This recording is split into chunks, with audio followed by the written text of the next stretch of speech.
Mic on? Yeah, now we're good, thank you. Okay, officially calling the meeting to order.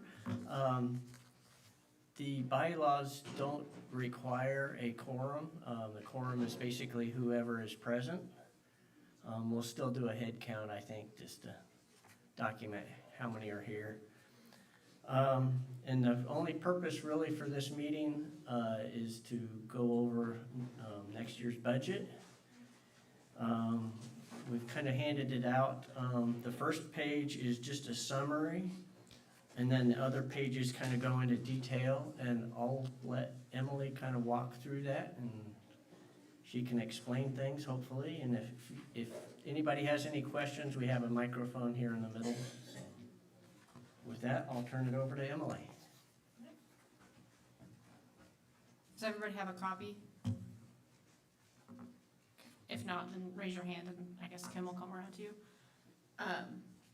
So I like to start with explaining how the budget works. On the far left side is our current year budget that we've been going through for 2025. The right side is our proposed budget for next year. And then the two columns in the middle are the actuals for this year and then the forecast for the remaining 2 months.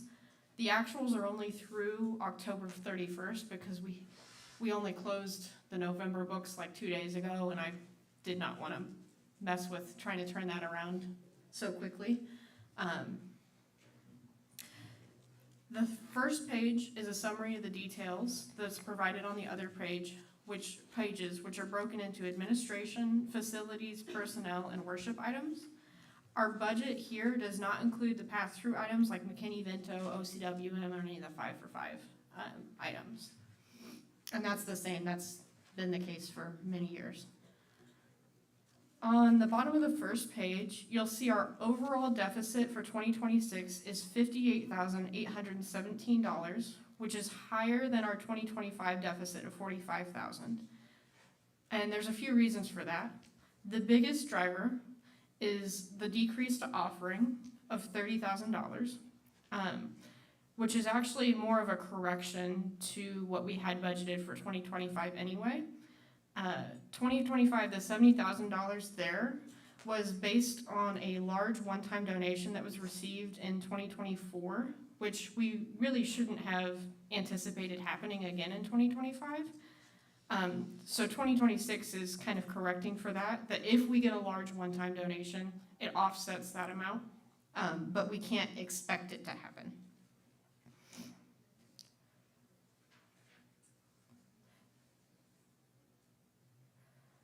The other reasons for our deficit is both the grant funding and the tax credits, which were completed in 2025, are no longer expected to be received in 2026. We may try to apply for other grants, but right at this moment it's not anticipated, and there's nothing set in stone. So if we flip to the second page, which is the administration and detail page, you'll see there's not much change from last year.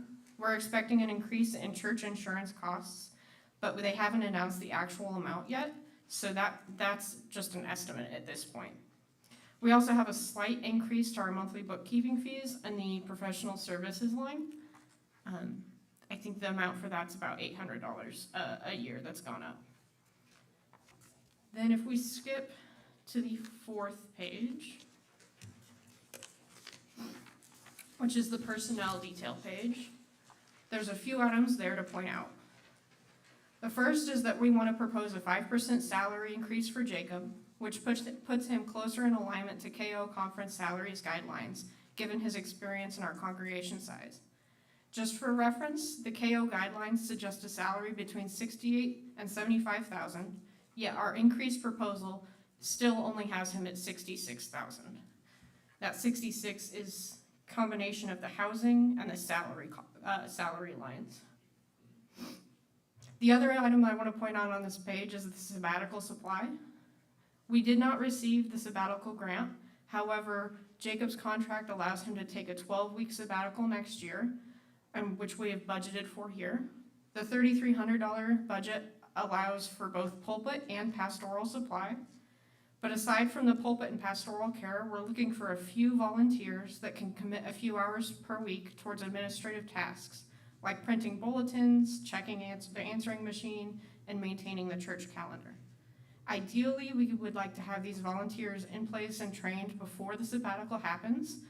So if you are interested in any of that and you can commit a few hours per week, please talk to Jacob. I'll do some of it. Talk to Jacob. On the last page, which is the worship page, we're unchanged from last year except for the addition of a pastor discretionary fund. The discretionary fund would allow Jacob access to funds to be used without prior approval for things like helping someone with their bills, buying baby formula or groceries, or other items that align with our calling as followers of Christ. It's been proposed that we create a discretionary fund for the first year's, with the first year's funds guaranteed as part of the budget, with the hope that following years will be funded through member donations. If you'd like to modify your pledge to include any money towards the discretionary fund, talk to myself or Mike. All in all, the deficit budget this year isn't unexpected. We currently have $137,000 of unrestricted funds in our brokerage account. Given the anticipated budget, this would translate to about 2 more years of operations. But I went through my notes that I've written for past years, and I've been saying 2 more years for the last 3 years. So there is always hope for change. We do our best to create a budget that follows what we expect to see, but I continue to be floored by the unexpected generosity of this congregation. So if there's no comments from our budget team, I'll open it up to questions and comments.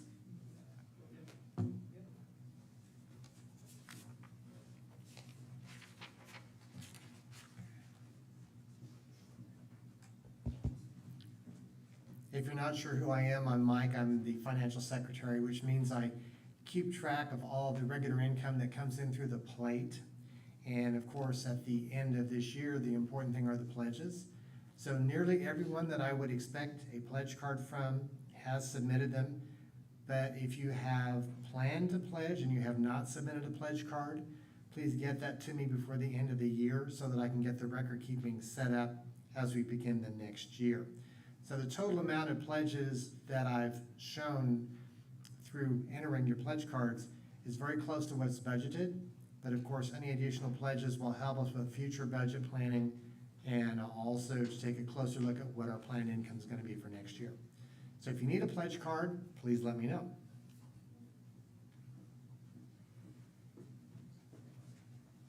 Are there any other questions, comments? Steve? Yeah, the prime timers Can we meet bring here the mic? every other month.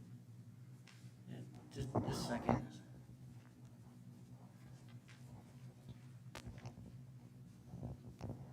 The prime timers meet here every other month, and they have budgeted $55 every time they come in here to meet.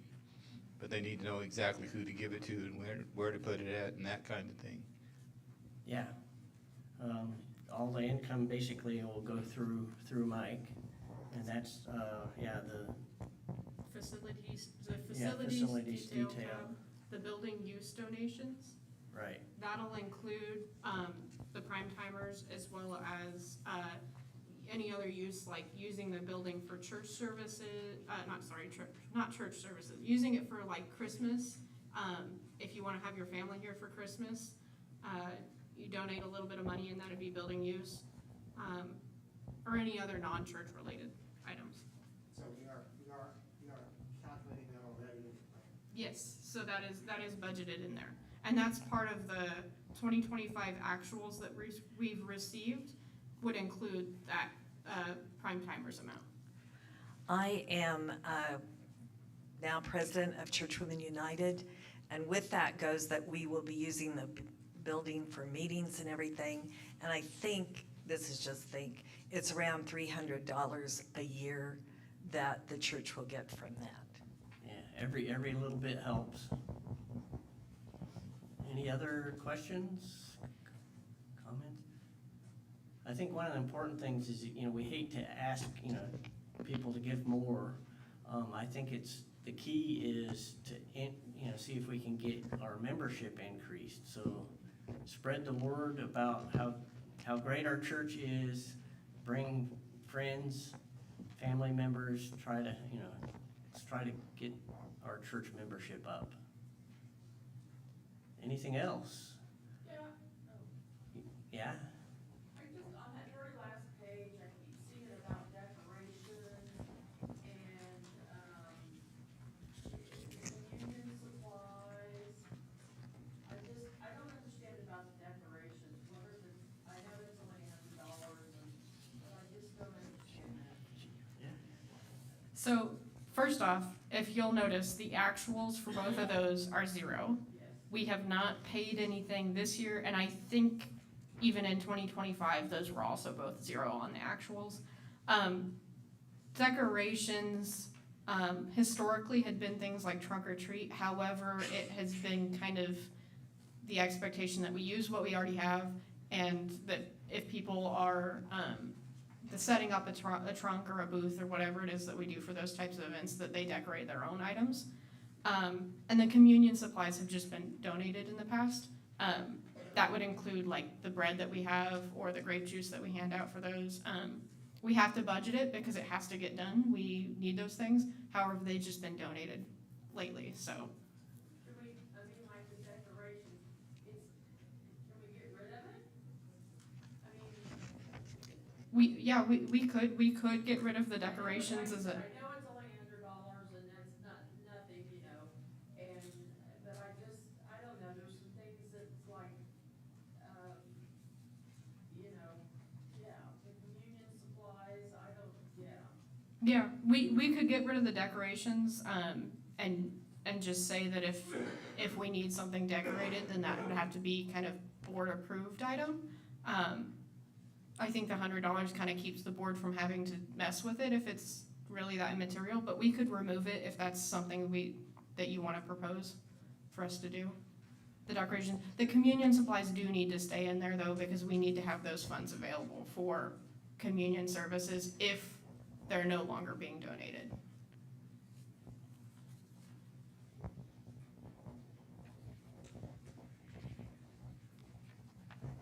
I noticed that postage is 0. I know I get several letters a year from this church who's paying the postage. Yeah, so we do have one donor who is donating plenty of postage for us.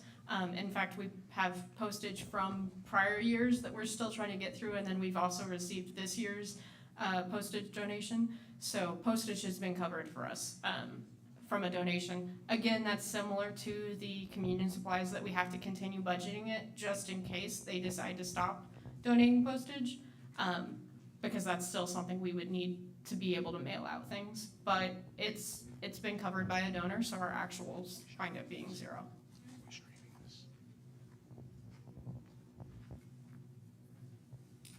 Yeah, of course, the biggest things are things that we don't have control over, utilities and insurance keeps going up. So that's the biggest reason for our deficit, so.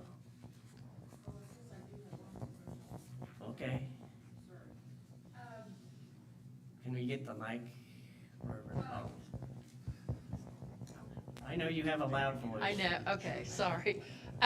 Okay, and maybe I have asked this before. I was wanting to know about the copier that we use. Is that the copies that we make on that copier, is that a percent black and white and percent color, like 2% black and white and 3%, 3%?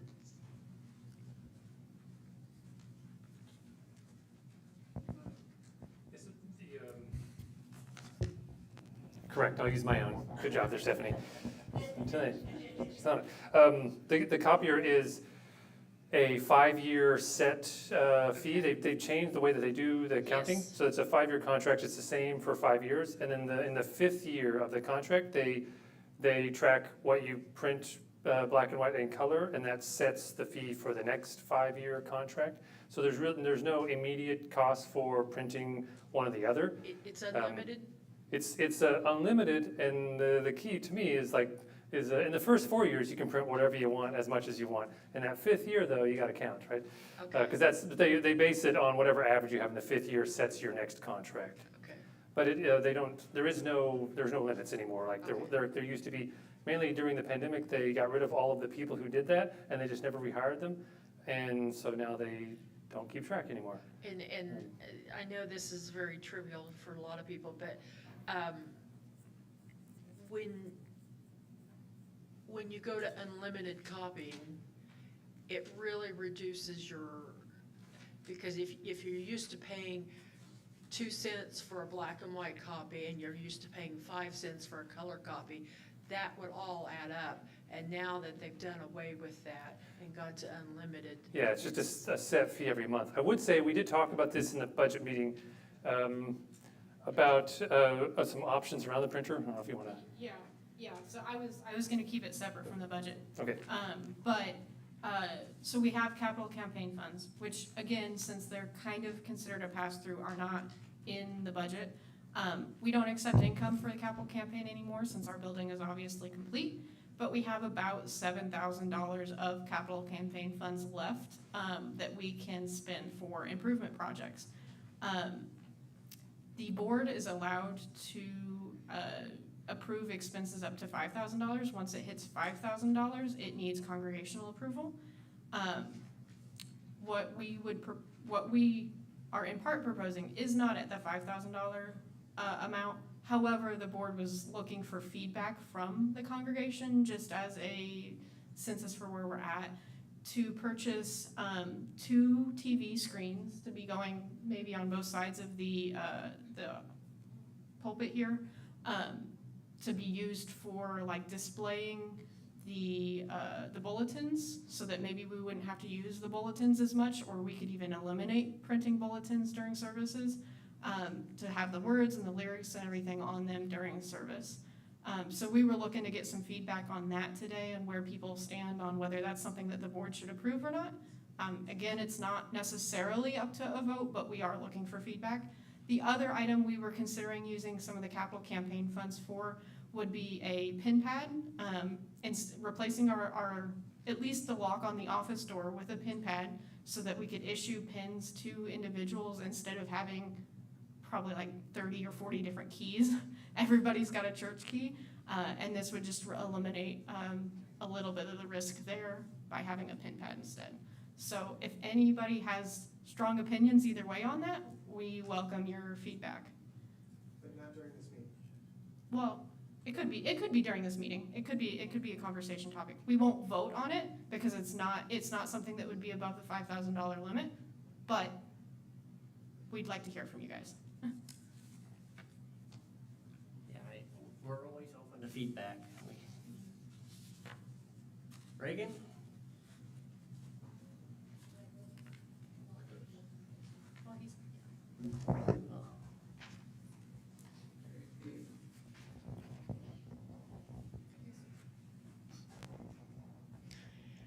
I came from First Congregational in Topeka, and they had moved to a keypad and a camera that sees who's coming to the door, and it really, it took a while to adjust to it, but I think it really made everybody feel safe. You could have themes of certain people have a certain type of code, so then you can look and see who's been coming in when. And then it's been going on for a couple of years now, and I think it's really been helpful for them in the security of the, so I really think that's a great idea. The other thing that we were talking about is whether a TV or a projector would be better for being up here. So We've actually talked about having a large screen that you could lower down in front of the cross and have a projector for that. Yeah. The cost of the big screen TVs has gone down so much though that it's, mm-hmm.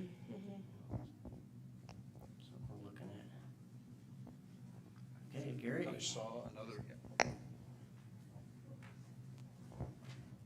I've thought for over a year that it seems like we have an awful lot of bulletins that are not used, both in large and small print, and I know it costs money to print each and every bulletin that we just toss every week. So I think it would be a good idea to cut back on those maybe. Yeah. But I like my bulletins. agree. I do also want to clarify real quick.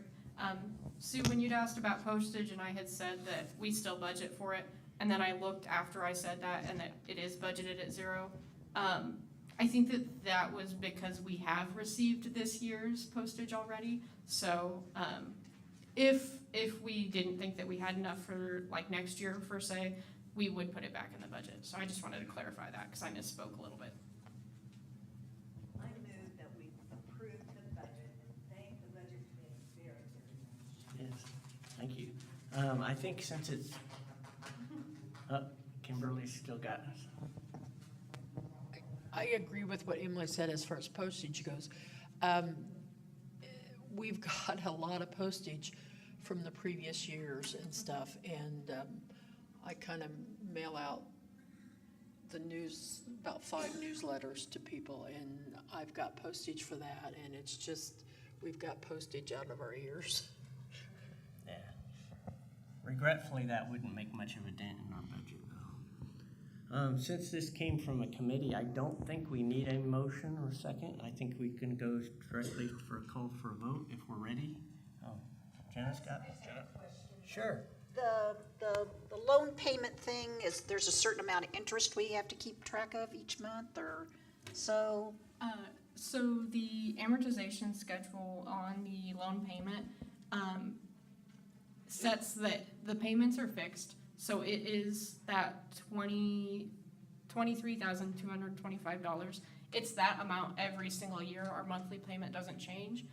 The part that changes is what percentage of that is interest versus principal, but the payment is always going to be the same. I can find a copy of the amortization schedule if you're interested in seeing that. Usually that stuff is higher interest at the beginning and then it lowers down as we get closer to it.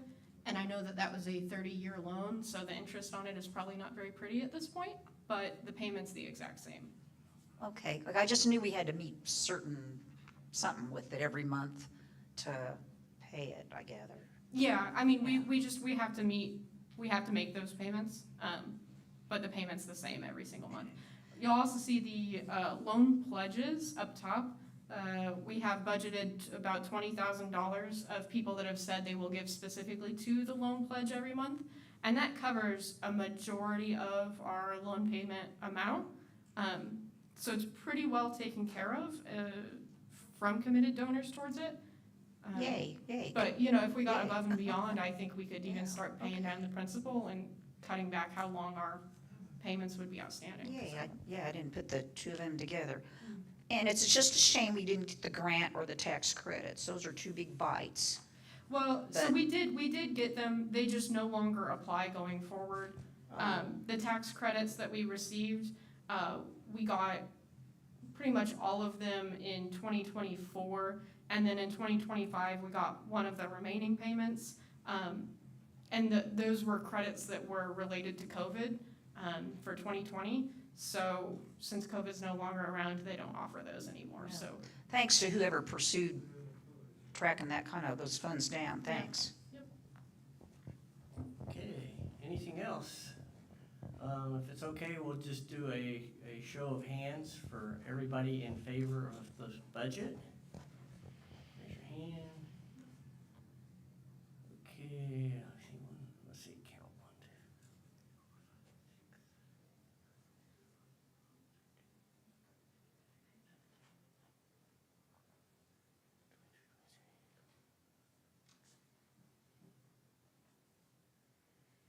I counted 34. Oh, I wasn't counting. Oh, okay. All opposed? 0. Okay, so the proposed budget passes.